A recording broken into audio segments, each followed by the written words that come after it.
تازه خبر په تاجکستان کې د احمد مسعود او امرالله صالح پلویانو ترمنځ شخړه شوې. سلام وخت مو په خیر. په موقع د نن ورځې تازه خبر ته.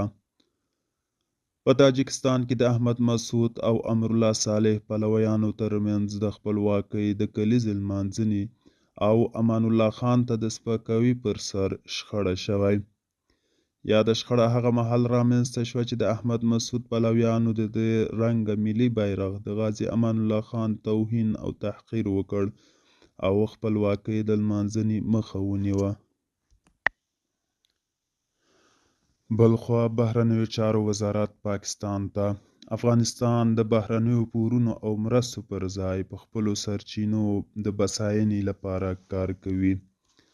آصف دراني ته د طالبانو د بهرنیو چارو وزارت مرستیال په غبرګون کې ویلي: افغانستان اوس یو امن او باثباته هیواد دی چې د بهرنیو هیوادونو پورونو او مرستو باندې د اتکا پر ځای د خپلو سرچینو په کارولو سره د اقتصادي ځان بساینې لپاره هلې ځلې کوي.